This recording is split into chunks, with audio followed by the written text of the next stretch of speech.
रानू अखंडे। क्या स्कोर रहा आपका एग्जाम में? 105 रहे। 105 रहा। क्या लेवल ऑफ डिफिकल्टी आपको देखने को मिली? इजी था, मॉडरेट था, डिफिकल्ट था? मॉडरेट ही था।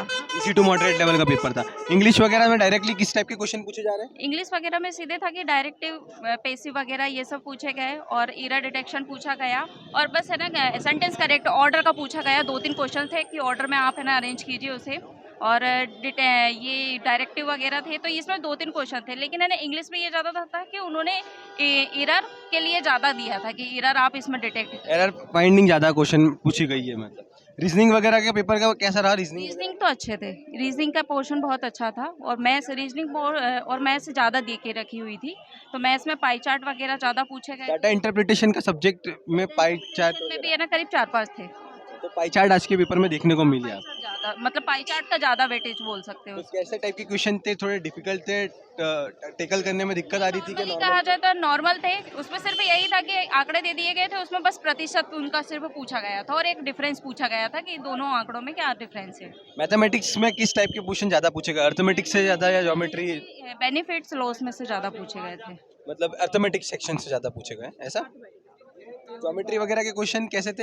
हायर थे, डिफिकल्ट थे थोड़ा? नहीं नॉर्मल ही थे। नॉर्मल थे। अभी नॉर्मल जिसकी बेसिक ज्योमेट्री पड़ी हुई है तो ज्योमेट्री के क्वेश्चन को टिकल कर सकता है। क्वाड्रेटिक वगैरह के क्वेश्चन पूछे गए तो क्वाड्रेटिक के क्वेश्चन क्वाड्रेटिक वगैरह के है ना सिर्फ जहाँ तक 1 या 2 ही थे वो भी ट्रिग्नोमेट्री से हाइट एंड डिस्टेंस? नहीं नहीं, बिल्कुल भी नहीं। स्टैटिस्टिक्स वगैरह, प्रोबेबिलिटी? से एक पूछा था। हाइट एंड डिस्टेंस है। Statistic, probability?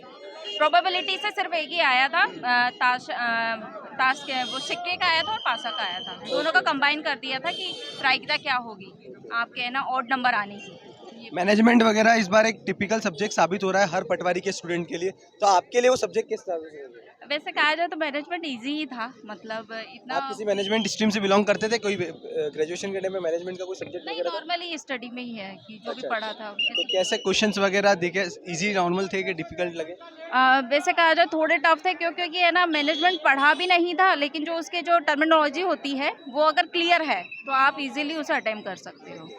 हिंदी सब्जेक्ट कैसा लगा? बहुत इजी था। हिंदी ऑलमोस्ट जहाँ तक कहा जाए तो पूरे ही सही होंगे मतलब उसमें कुछ भी ऐसा नहीं था कि हिंदी में कुछ कठिन पूछ लिया गया है। बस उन्होंने ये था तत्सम का है ना भाई तद्भव क्या होगा या ये तद्भव है तो इसकी तत्सम क्या होगी ये पूछा था और छंद और समास अलंकार पूछे थे। छंद नहीं पूछा था, सॉरी छंद नहीं पूछा था, समास और समास पूछा था। और हिंदी जीके और जीए साइड से एमपी जीके वगैरह से? नहीं थे, नहीं एमपीजीके भी नहीं था। सिर्फ 2 क्वेश्चन थे लेकिन ये था नॉर्मली था कि है ना वेटेज उसमें अच्छा मिल सकता है करके।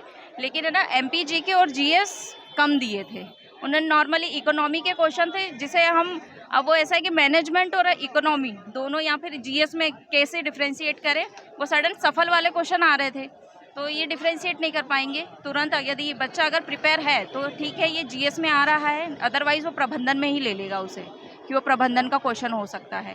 लेकिन नॉर्मली अगर जीएस से पूछा जाए तो वो इकोनॉमी का कॉन्सेप्ट थोड़ा लिया था उन्होंने। मतलब जीएस साइड से ज़्यादा क्वेश्चन देखने को नहीं मिलेगा हैं हमें इस बार। किसी पर्टिकुलर जीएस वगैरह में साइंस वगैरह, फिजिक्स वगैरह से, साइंस से किस सब्जेक्ट से तो ज़्यादा? फिर बायोलॉजी से पूछा गया था। फिजिक्स वगैरह का सुनने में आ रहा है फिजिक्स से भी आज बहुत सारे क्वेश्चन पूछे गए, तो आपको कोई पेपर में देखने को फिजिक्स में मुझे याद नहीं है। फिजिक्स में केमिस्ट्री में पूछे गए थे जो आवर्त सारणी होती है उसमें जो उन लोग डायमीटर वगैरह होते त्रिज्या होती है कि कौन से परमाणु की क्या है माप दिया गया था कि ये वाले है ना परमाणु का कितनी त्रिज्या होगी ये दिया गया था बस और कुछ नहीं।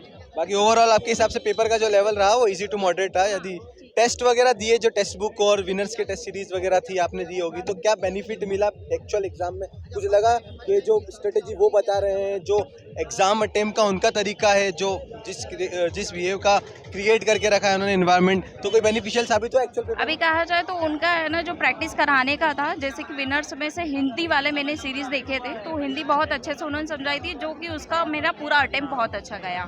और मैथ्स जो सर ने पढ़ाए थे वो मैथ्स भी देखा मैंने तो वो मैथ्स भी बहुत अच्छा गया।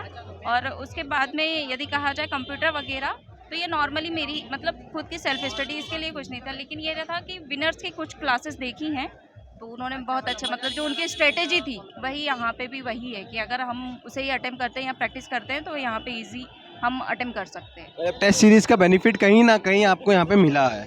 ठीक है, thank you so much ma'am आपका टाइम देने के लिए। Thank you so much.